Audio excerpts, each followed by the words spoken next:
WHO ने कोविड-19 संक्रमित मरीजों को लेकर एक महत्वपूर्ण जानकारी साझा की है। इसके अनुसार इसकी पूरी संभावना बनी रहती है कि जो मरीज एक बार ठीक हो चुका है उसकी रिपोर्ट दोबारा पॉजिटिव आए। इससे मरीजों को डरने की जरूरत नहीं है। WHO ने स्पष्ट किया है कि ताज़ा आंकड़ों और विश्लेषणों के आधार पर कहा जा सकता है कि रिपोर्ट पॉजिटिव आना स्वाभाविक है।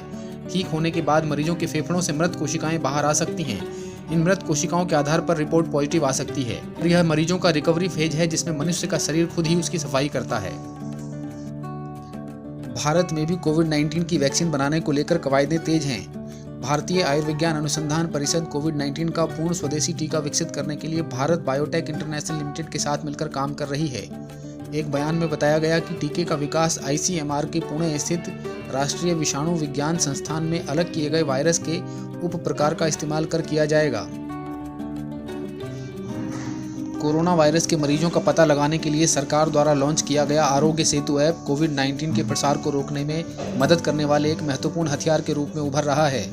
इस ऐप की मदद से अधिकारियों को देश भर में 650 हॉटस्पॉट और 300 इमर्जिंग हॉटस्पॉट का पता चला है, जो इस ऐप के बिना छूट सकते थे। आरोग्य सेतु ऐप अपने 2 उद्देश्यों के माध्यम से सरकार की मदद करता है। पहला, किसकी जांच करनी है और दूसरा, कहां ज़्यादा जांच करनी है। उदाहरण के लिए महाराष्ट्र में इस ऐप की मदद से 18 जिलों में 60 कोरोना हॉटस्पॉट का पता चला। देश भर में 13 अप्रैल से 20 अप्रैल के बीच इस ऐप ने उप पोस्ट ऑफिस स्तर पर 130 हॉटस्पॉट होने का पूर्वानुमान लगाया। Chief of defence staff general Vipin Rawat ने तीनों सेनाओं से विदेशी हथियारों का आयात कम करने की सलाह दी है।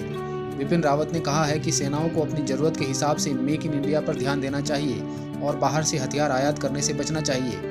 उन्होंने कहा कि विदेशों से हथियार मंगाने में भारत सरकार जितना पैसा खर्च करती है उससे देश में ही डिफेंस इंडस्ट्री तैयार की जा सकती है। उन्होंने कहा कि दूसरे देशों को देखकर हथियारों को नहीं मंगाना चाहिए बल्कि अपनी ज़रूरतों के हिसाब से हथियारों का सौदा किया जाना चाहिए।